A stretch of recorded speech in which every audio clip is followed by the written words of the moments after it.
작년 수능이죠.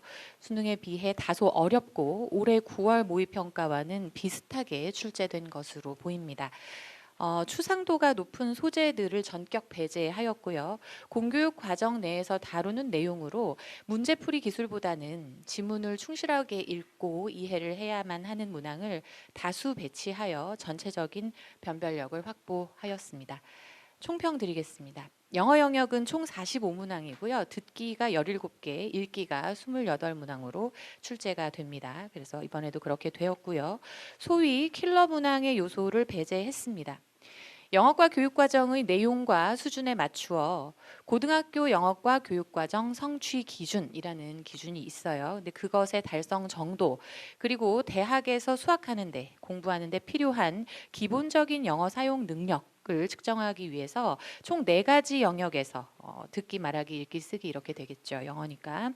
그 네 영역에서 다양한 소재의 글과 대화가 제시가 되었고, 영어로 소통하는데 기본적으로 필요한 일단 첫째 어휘, 그리고 문법 능력, 그리고 사실적 이해력, 그리고 그에 더불어 변별력을 높이는 데 결정적으로 기여를 한 추론적 이해력이라든지 종합적 적용 능력을 평가하는 문항들이 고루 출제되었습니다.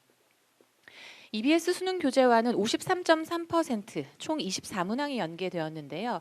듣기 및 말하기 문항의 경우에는 이제 소재나 그림 및 도표 등을 활용한 문항이 총 12개 연계 출제되었고, 읽기와 쓰기 문항의 경우에도 총 12개 출제되었습니다. 지문 속에서 우리 말로 번역을 해놔도 이해를 하기 어려운 과도하게 추상적인 표현, 이것을 배제하고, 이게 대표적인 영어과에서의 킬러적인 특징이죠. 그래서 그것을 배제하고 24번 제목 추론, 33, 34번 빈칸 추론, 37번 글의 순서, 39번 문장 삽입 등의 변별력 있는 문항을 구성해서 공교육 내에서 충실하게가 방점이 있습니다. 공교육 내에서 충실하게 공부를 한 학생들이라면 좋은 성적을 받을 수 있는 시험으로 보입니다. 아까 제가 24번부터 39번까지 5개의 문항에 대해서 얘기를 드렸는데, 유형과 함께요. 그것들이 주요 문항으로 저희가 꼽은 것들입니다. 그래서 그에 대해 어떤 면에서 변별력이 높고 어떤 면에서 공교육 연계성이 있는지에 대해서 하나하나 좀 말씀을 드려보겠습니다. 이번 수능에서는 지문의 정확한 이해를 바탕으로, 당연히 그 이해를 기반으로 해서 통합적 사고력을 요하는 변별력 있는 문항을 고루 출제를 했는데요. 해당 문항들에서 다루어진 소재가 일상적이고 교육과정을 벗어나지 않는 것으로 일단 소재적으로 가장 그런 면이 있는 것 같습니다. 그래서 높은 공교육 연계성을 보이고 있는데, 일단 첫 번째 2페이지 가보시면 제목 추론 24번 문항부터 설명을 좀 드릴게요. 지문 내의 어휘가 일단 공교육에서 흔히 접해온 친숙한 표현들입니다. 그리고 문장 구조 역시 명확해요. 그래서 소위 킬러적인 요소들이 배제된 모습으로 보이고요. 다만 지문을 끝까지 읽어야지 글의 요지를 파악할 수 있다는 점, 그리고 요지를 파악하고 그 후에 그걸 함축하는 제목을 잘 골라내야 된다는 점을 통해 변별력을 확보했다. 이렇게 분석을 해보았습니다. 이게 유형이 제목 추론이잖아요. 그래서 이를테면 조금 쉽게 예를 들어드리면, 글의 요지가 과일에는 사과와 배와 포도가 있다. 이게 요지예요. 그 지문에 이를테면. 그런데 그냥 그대로 사과와 배와 포도가 있다, 이렇게 요지를 설명할 수도 있고 그게 제목 자체가 될 수도 있겠지만, 과연 과일에는 사과만 있을까? 그게 단순하게 그것만은 아닐걸? 뭐 이런 식의 제목도 가능한 거죠. 그래서 그런 그 유형에 적합한 그런 스타일의 지문이 사용이 된 모습이고요. 그리고 빈칸 추론 33번 문항은 얼굴 사진을 보고 표현된 감정을 인지하는 실험이 나와요. 그러니까 사진을 보고 이게 슬픔이다, 기쁨이다 이렇게 인식을 하도록 한 실험인데, 이게 지문을 꼼꼼하게 읽고 선택지와 연결을 좀 짓는 종합적 사고력을 요하는 문항입니다. 그래서 지문 내에 키워드가 있는데 그 키워드를 그대로 표현했다기보다는 우리가 흔히 paraphrasing 한다고 하잖아요. 그래서 다른 표현으로, 영어에서 흔히들 자주 그렇게 표현하는데, 그렇게 바꾸어서 선택지를 구성함으로써 역시 이것도 정확한 독해력이 기준입니다. 그래서 정확한 독해력을 측정하고자 했고요. 그 결과 키워드 하나에만 의존을 해가지고 내용을 이해하면 오히려 오답을 고르기가 쉽다는 점에서 변별력이 높아 보입니다. 그리고 빈칸 추론 34번 같은 경우는 소재 내용이 상당히 친숙해요. 근데 이제 글의 논리적인 관계를 정확하게 이제 파악을 하려면 중반부에 예시도 거쳐 가야 되고 이제 마지막까지 충실하게 읽으면 되는데 이게 도시 계획이 소재거든요. 근데 그때 그걸 결정할 때 집단보다는 개인의 이익에 기반해서 그런 게 결정된다라는 얘기인데요. 결국 개인에 의해 결정된다라는 것을 이해를 제대로 하려면 집단이 아니라 하는 그 개인과 집단의 그 개념을 연결하는 종합적인 사고가 좀 필요합니다. 그래서 그렇게 종합적으로 파악을 해야 정확한 풀이가 가능하도록 문항 설계가 되었다는 점, 이 역시 적절한 변별력을 확보한 모습으로 봅니다.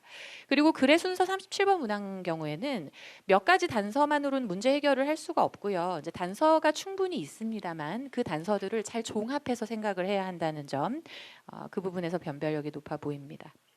다만 문항을 풀기 위한 단서가 말씀드린 것처럼 적절히 배치가 되어서 공교육에서 다루는 학습 수준으로 해결할 수 있습니다. 그리고 문장 삽입 39번 문항은 이게 두 소재가 나오는데 그것의 유사성과 차이점을 정확히 이해하고 또 역시 논리적으로 종합 유추를 좀 해줘야 돼요. 그런데 명시적으로 드러난 어떤 한 단서 연결사가 있어요. However 하고 뭐 그러나 이렇게 나온단 말이죠.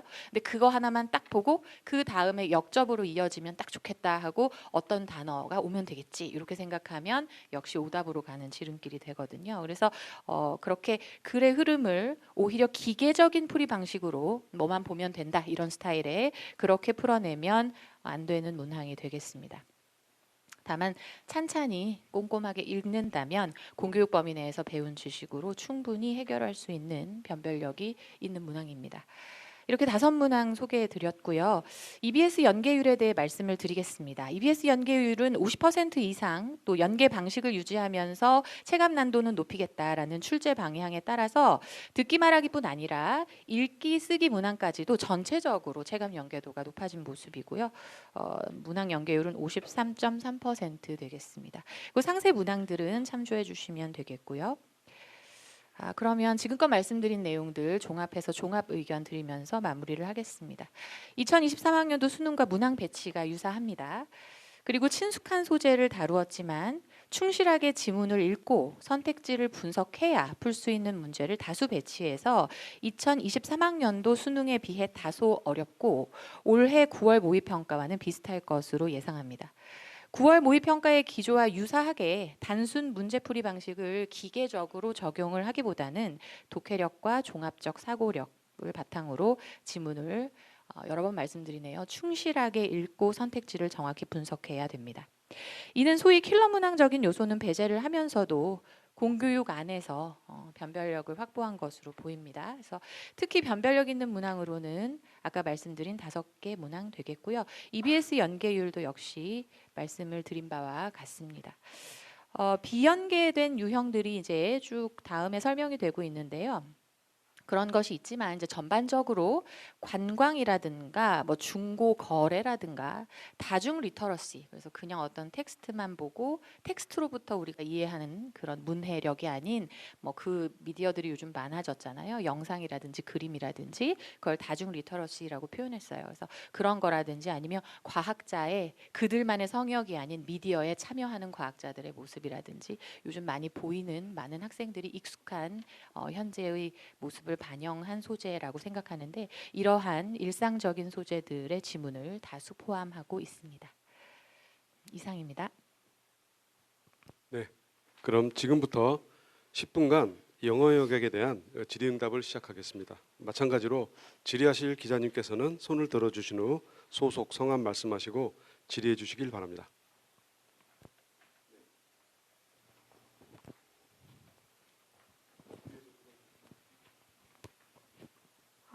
네, 안녕하세요. 중앙일보의 장윤서입니다. 올해 9월 모의평가 거의 비슷하게 출제되었다고 하셨는데 사실 올해 9월 모의평가 영어는 1등급 비율이 4.3% 정도로 역대 절대평가 전환 이후의 영어 중에서 되게 어려웠던 시험으로 평가받는데 그렇다면 이번 수능에서도 수험생들이 영어 영역을 굉장히 어렵게 느껴졌을 거라고 보시는지 우선 궁금하고요. 그리고 저번 9월 평가 분석 때 킬러 문항이 사라진 대신에 변별력을 확보할 수 있었던 이유로 매력적인 선지가 늘었고 또 이제 수험생들의 선지 변별력이 높아졌다 이렇게 분석을 했었었는데 이번에도 그런 경향으로 출제가 됐는지 어떻게 보시는지 궁금합니다. EBS 현장 교사단의 입장에서 이제 결과에 대해서 예단을 하는 건 조금 무리가 있을 것 같고요. 그럼에도 불구하고 저희들이 들어가서 이제 분석한 내용을 토대로 해서 말씀을 드리면 절대평가의 기조에 맞는 적정한 수준의 비율을 유지하기 위해서 노력한 흔적들이 되게 많이 보이더라고요.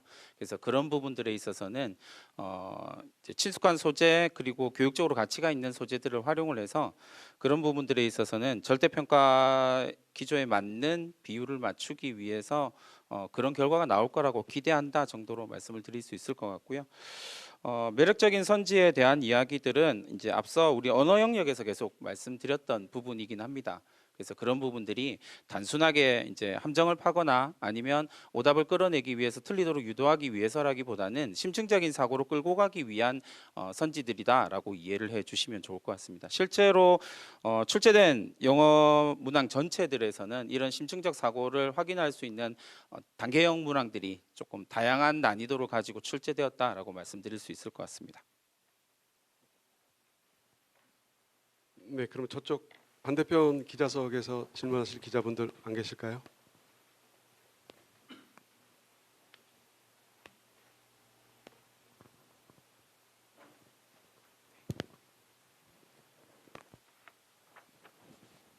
그럼 좌우 구분 없이 그냥 자유롭게 좀 질의하실 기자분들 계시면 손을 드시고 말씀해 주시기 바랍니다.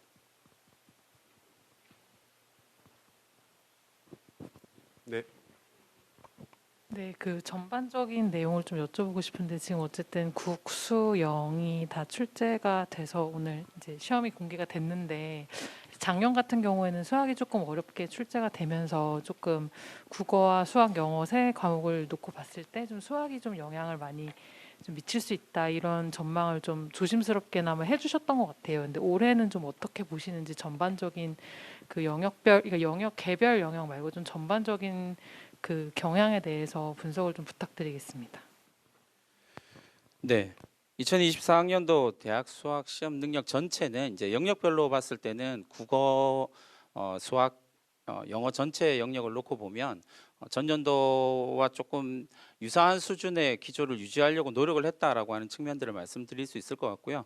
앞서 이제 1교시 때 말씀드렸던 것처럼 9월 모의평가보다는 국어 영역이 다소 어렵게 좀 출제된 부분들이 있고 그리고 수학은 비슷한 수준에서 출제되었기 때문에 전체적으로 봤을 때는 난이도의 문제나 영역 결과치로 나오는 부분들은 전년도와 유사한 형태로 나타날 거라고 분석을 하고 있습니다.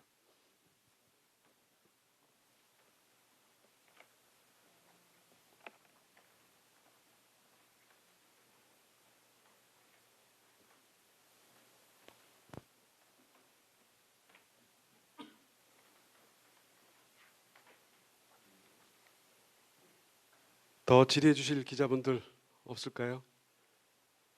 이제 수능이 거의 끝나갈 때가 돼서 그런지 질의들을 안 해주시는 것 같기도 한데 마지막으로 한 분만 더 받도록 하겠고 만약에 안 계시면 이 브리핑을 종료하는 걸로 하겠습니다. 네, 저쪽. 동아일보 박성민 기자입니다. 아직 뭐 점수 채점 결과가 나와봐야겠지만 오늘 전반적으로 세 과목 세 영역 평가 출제 경향을 들어보면은 출제 당국이 원하는 수준으로 난도로 출제가 됐다고 보이는데요.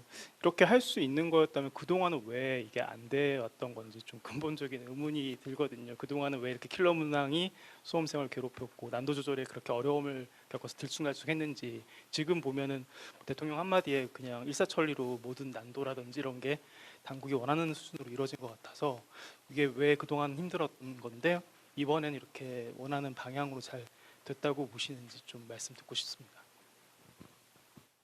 EBS 현장 교사단이 답변할 수 있는 내용은 아닌 것 같습니다. 네.